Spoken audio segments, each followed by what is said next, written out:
Hey folks, it's Steve from the Nerd Cantina, and this week I went and saw Jumanji: The Next Level, which features the same cast from the original: Dwayne "The Rock" Johnson, Kevin Hart, Karen Gillan, and Jack Black. This time they added Danny Glover and Danny DeVito.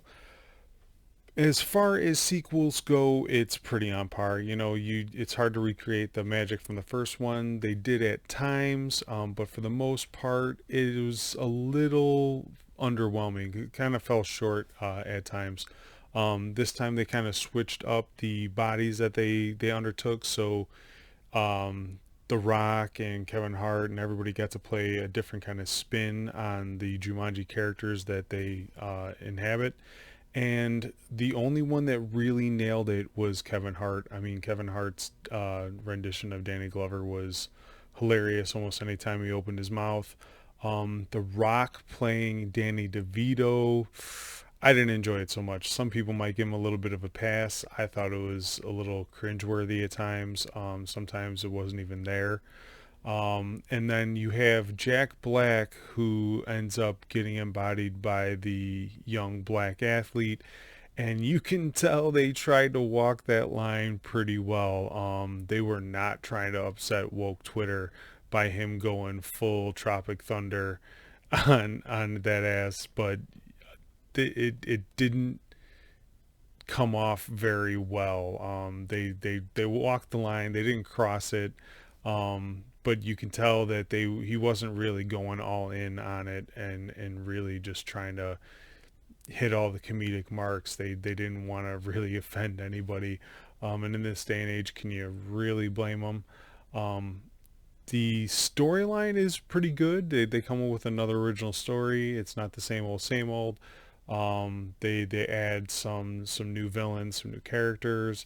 It plays out pretty well. I mean, if you like the first one, you may enjoy this one. It wasn't as good, but it wasn't a bad movie. It was still pretty decent. I laughed out loud a few times, but mostly because of Kevin Hart. Kevin Hart is brilliant in this in all renditions. He really stole the show on this one. But you can probably wait for this one for Blu-ray, digital download, HBO, whatever. I don't know if I'd rush out to the theater to go see it. There's some good competition, and next week episode 9 drops. So I don't know if you're an avid moviegoer. If you only go maybe once a month, once every couple weeks, you may hold out for the next Star Wars, and I wouldn't blame you with that either. Other than that, the the writing was done well. I just think the delivery lacked at times, especially with the switching up of the characters. They nailed the they hit the mark really well in the first one. So for them to kind of jumble up everything and have that same kind of chemistry, it didn't play out as well in this one.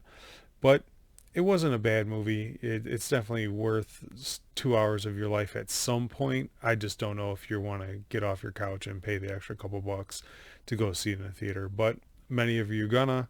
I know that it's probably going to be the number one movie this weekend. So why don't you drop your opinion in the comments if you go see it.